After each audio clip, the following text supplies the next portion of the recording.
Assalamualaikum warahmatullahi wabarakatuh. Selamat pagi dan salam sejahtera untuk anak-anakku semua. Anak-anakku, semoga pada pagi ini anak-anak tetap dalam keadaan sehat dan tetap semangat belajar di rumah. Kita mulai pembelajaran pagi ini dengan membaca doa menurut agama dan kepercayaannya masing-masing. Hai anak-anak, kembali dengan Ibu Samnurjana SPD, guru kelas 6 SD 013 Babulu. Anak-anak, materi kita pada pagi ini adalah pada mata pelajaran IPA, yaitu lanjutan materi yang kemarin, yaitu tentang gerhana matahari. Bumi dan bulan melakukan gerakan rotasi dan revolusi. Akibatnya, posisi bulan dan bumi terhadap matahari berubah-ubah. Pada saat tertentu, posisi bulan berada di antara bumi dan matahari. Hal ini mengakibatkan bayangan bulan jatuh ke permukaan bumi. Sinar matahari yang menuju bumi terhalang oleh bulan. Pada saat itulah terjadi gerhana matahari. Nah, perhatikanlah skema gerhana matahari pada gambar berikut ini. Matahari, bulan, dan bumi berada pada satu garis lurus. Gerhana matahari terjadi selama bumi masih berada dalam bayangan bulan. Gerhana matahari berlangsung sangat cepat, paling lama 7 menit. Tahukah kalian alasannya? Nah, perhatikan arah revolusi bumi dan bulan. Bumi dan bulan melakukan gerakan revolusi dengan arah berlawanan. Bumi dan bulan berpapasan dalam waktu yang sangat singkat. Itulah yang menyebabkan gerhana matahari berlangsung sangat cepat.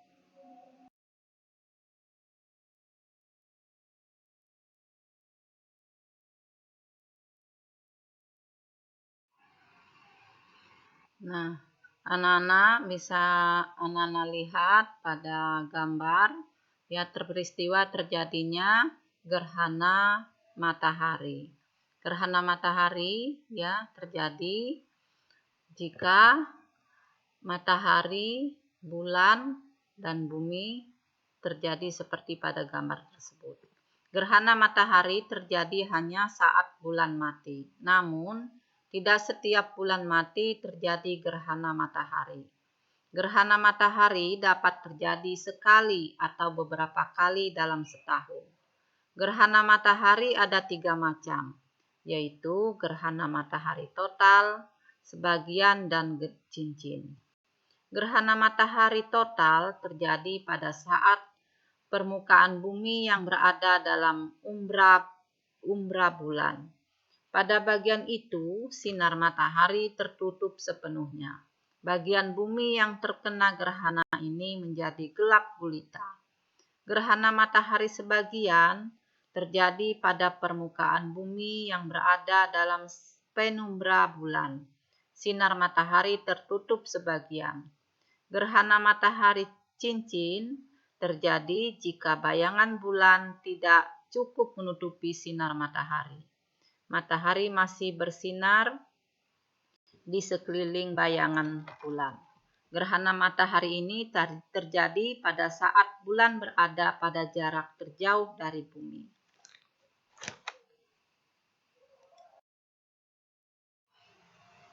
Nah, anak-anak bisa lihat pada gambar A adalah gerhana matahari total, pada gambar B adalah gerhana matahari sebagian, dan pada gambar C adalah gerhana matahari cincin. Nah, setelah bumi melewati bayangan bulan, sinar matahari kembali terlihat. Sinar matahari setelah gerhana sangat menyilaukan. Nah, karena itu kalian tidak boleh melihatnya secara langsung, karena dapat membutakan mata. Ada kacamata khusus untuk kita pakai pada saat kita ingin melihat cahaya matahari ketika terjadi gerhana. Nah, selain itu, gerakan bumi dan bulan juga mempengaruhi penampakan permukaan bumi. Sebagai contohnya adalah pasang naik dan pasang surut air laut. Peristiwa ini dipengaruhi oleh gaya gravitasi bulan dan matahari. Saat bulan purnama, bumi, bulan, dan matahari berada satu garis lurus. Begitu pula saat bulan baru. Posisi ini menyebabkan terjadinya pasang purnama. Pasang purnama adalah terjadi pasang naik dan pasang surut tertinggi. Pada saat bulan paruh, posisi bulan, bumi, dan matahari dapat membentuk sudut siku-siku. Hal ini mengakibatkan terjadinya pasang perbani. Pasang perbani merupakan pasang naik dan pasang surut terendah. Nah, kita lihat pada gambar ya posisi matahari, bumi, dan bulan saat terjadi gerhana. Kemudian pasang purnama. Ya, yang B adalah pasang perbani. Pada pasang purnama, ya, bumi, bulan, dan matahari berada dalam satu garis lurus. Sedangkan pada pasang perbani berbentuk siku-siku. Nah, selain itu, peredaran bumi dan bulan juga mengakibatkan adanya sistem penanggalan. Gerakan bumi dan bulan merupakan salah satu tanda kebesaran Tuhan. Gerakan tersebut telah memberikan banyak manfaat bagi kehidupan kita. Rotasi bumi telah mengakibatkan terjadinya siang dan malam. Dengan demikian, perhitungan hari menjadi jelas. Revolusi bulan mengakibatkan fase-fase bulan yang berbeda. Hal ini memudahkan kita menghitung bilangan bulan. Adapun revolusi bumi memudahkan kita menghitung bilangan tahun. Gerakan bumi dan bulan dijadikan sebagai dasar perhitungan bagi sistem penanggalan. Istilah penanggalan sering disebut kalender. Kalender adalah sebuah sistem untuk memperhitungkan waktu. Waktu dibagi ke dalam hari, minggu, bulan, dan tahun. Terdapat dua sistem kalender, yaitu Masehi dan Hijriyah. Apakah perbedaan antara keduanya? Nah, kita perhatikan uraian selanjutnya.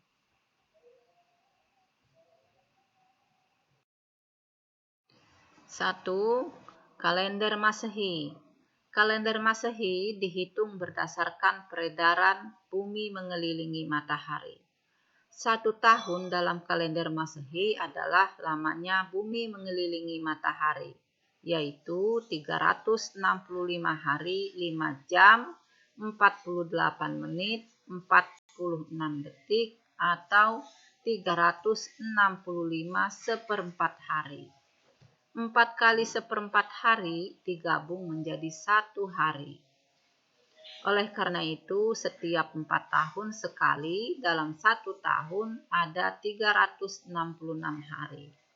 Tahun dengan jumlah hari 366 ini disebut sebagai tahun kabisat. 1 hari hasil gabungan ini diletakkan pada bulan Februari. Pada tahun-tahun biasa, jumlah hari pada bulan Februari adalah 28. Saat tahun kabisat, jumlah hari pada bulan Februari menjadi 29. Adapun cara mengenali tahun kabisat adalah sebagai berikut.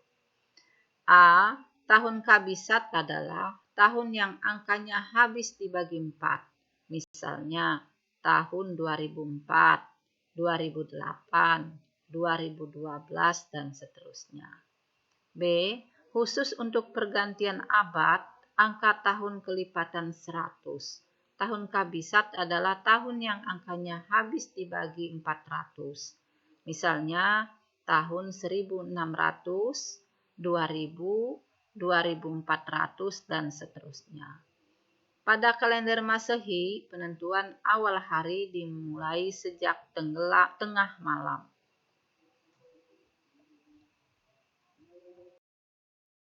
Nah, yang kedua adalah kalender Hijriah. Perhitungan kalender Hijriah didasarkan pada revolusi bulan. Bulan mengelilingi bumi dalam waktu sebulan, yakni selama 29,5 hari.